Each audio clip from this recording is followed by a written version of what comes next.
Hello, everybody. Welcome to another review of The Oval. I like this episode more than I have the past few episodes since the season came back because I thought there was more movement happening with the storyline. But let's get into it. So, Richard and Dale, they pulled themselves out of the truck. They look pretty unscathed for having just been in a rollover crash where the truck just went up in flames. Um, And Sharon was not so fortunate because they pulled her out. She was unconscious and she was wheeled into the hospital. And Richard didn't want to call Nancy and tell her what happened. So he put Dale up to doing it. And he told him, and don't tell her I was with you.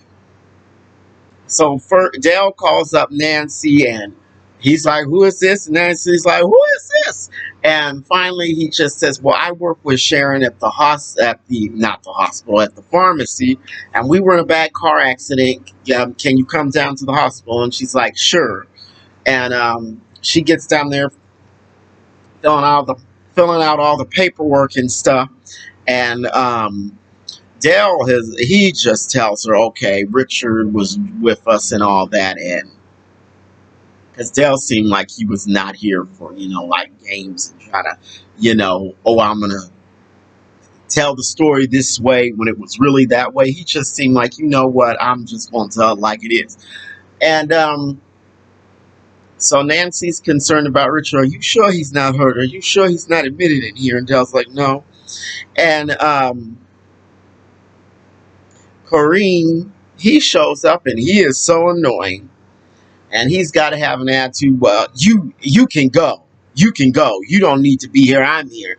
And Nancy gives him the, who do you think you are? Because, of course, he does not want Nancy there because she's Barry's mother. And he hates Barry. And he got smart with her twice. And she just said, who do you think you are? And she didn't go in as hard as she could have. But she raised her voice enough to let Kareem know, yeah, I mean business, and you're not about to, come up in here and talk to me any kind of way you want to. It's not going to happen. Um, so let's get to the White House now. So Victoria, she pushes Alan to go out to meet the motorcade with Hunter and Ellie are returning, and of course the other people, but of course those were the two that Victoria was focused on uh, meeting up with. So they pull up and they're outside, and they're trying to play the whole like nice act because it's in front of the press could see or whatever, and Victoria leans into Ellie and she's like, "Smile, dumb bitch." So they get into the Oval, and that's where they really can let everything out. And Victoria's purpose was to try to expose Ellie, um, but she figures out that Alan already knew. Um, and has the nerve enough to say, "Well, this conversation is inappropriate." And before she can even finish the word inappropriate, Victoria's like, "Inappropriate? Oh, that's a big word for her. How did you hear this bitch dropping a syllable?"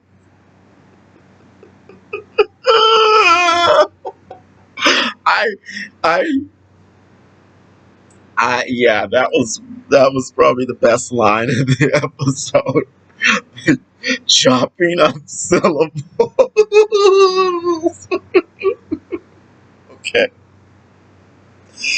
So Victoria, she basically is trying to goad Alan, into doing something, and pretty much she's like telling him to rough up Ellie, which he's already done. But it's pretty crazy that she's telling this guy to rough up a woman. I mean, Victoria is just a horrible person. And Hunter's just completely disrespectful to Ellie, you know. But Ellie got herself into this, and she's getting what she signed up for. Because Hunter is just disrespectful, and when you're with somebody who's married, you know, this is how it goes a lot of times. So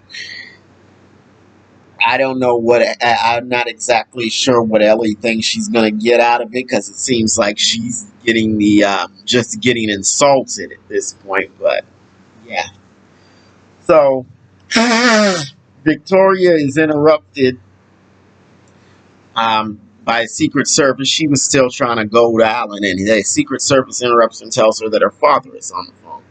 So her father wants to see her and Hunter because he's dying.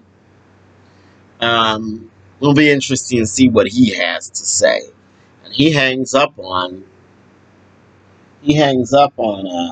Victoria when she asks, "Where are you?" And Donald knows where he is, and so clearly Donald is more in contact with the father than Victoria is, because I think he takes a lot of his marching orders from Victoria's father. And so Ellie and Alan, they're arguing. She threatens to ruin him, and he's like, "No, you're not going to do that." So he kind of calls her bluff. So those two are just a complete mess. So let's talk about Sam. So he's got the 911 call, and he's trying to decrypt it. Kyle calls up Donald, and he wants him to, he wants him to fix it, and he's saying, but no more bloodshed. That's enough. And I'm like, wow. So now there's enough bloodshed. I mean, after all this, you're finally fed up with the bloodshed, Donald. Anyway, so Alonzo says that he could not get the tape. This is what he's saying to Sam. And he says he thinks Kyle is covering something up. And it's he thinks Gene was killed at the White House. And so here comes Kyle. He's walking up, and he's wanting to ask Alonzo questions, and Sam tells Alonzo, "No, go home." And Kyle is acting like the boss. I mean, Sam is his superior, and Kyle is acting like he is in charge. And Sam is like, I know the video of Gene supposedly leaving the White House was fake. I know that was fake. And he's letting Kyle know, I'm not buying any of this here. So he suspends Kyle for 2 weeks. And I'm guessing that Kyle is not going to obey that order, and he's still going to be running around doing what he does unless Sam can get his security clearance turned on. So Lily, she's in her room. She's working on a garment, and Donald peeks in. She's like, you shouldn't be in here. And she tells him, you know what? There was a gay man who ran for president. He did pretty well. There's no reason you can't be out and do well. There's no reason. And she tells him, how pathetic it is that he puts her underwear in his bed. And Donald really is pathetic. So he asked her why she stays, and she's like, well, I'm staying to move up, because after all you put me through, I deserve at least that. And then Donald comes up, he says he loves Lily and all this, and I'm like, what? I don't understand Donald. He clearly knows that he can't snow Lily about this, but he still is trying to say that he loves her, and I don't get it. And then Donald gloats about Bobby being blown up. You don't have him in the arms. And then he admits that he hired him. And I thought it was Kyle that hired him, but and he's like, I did it so I could get some compromising photos of you in case you ever tried to divorce me. So I guess Lily's not going to be anxious to talk to Bobby anymore anytime soon. So Priscilla, she has someone over, and I'm not sure if it was this General Mark. No, it wasn't General Mark. It's somebody else. And this guy was in the CIA and all that, and she gave him the envelope that Diane gave her. Diane said, "Give it to Sam," and she was very clear about that.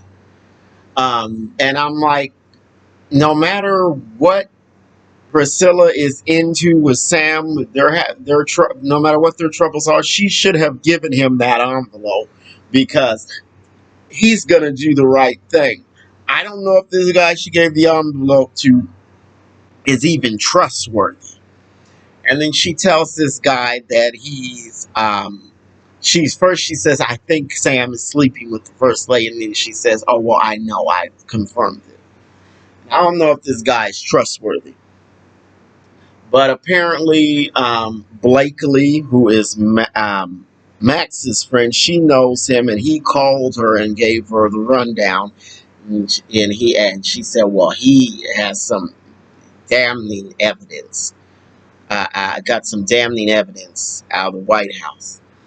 Um, and Blakely is wondering exactly what Bobby was into because she couldn't find anything in between his military and CIA service. And he says he was sent to Moscow, and she's like, "I know they didn't send your black ass to Moscow." That was a little bit funny. So let's wrap this up and get to the ending. So Nancy comes home, and Barry is laid out on the table with dust and stuff all over him, just like the Rakadushis did to Lynn in Ruthless when they brought her home. They brought her home like that. They are so weird. But anyway, that was the Oval, and of course next week Jody's gonna be nosing. She's gonna be on the phone. Barry is laid upon the kitchen table, and it looks bad. Now, she could see all that, but how much do you want to bet she did not see the Rakadushis bring Barry into the house? She probably saw nothing. Because, nosy people, they can see everything, but when they really should have seen something and can be of use by being a witness, they didn't see it. But anyway, that's the Oval. Tell me what you think, and I will see you the next time. Bye. Like, comment, and subscribe. Bye-bye.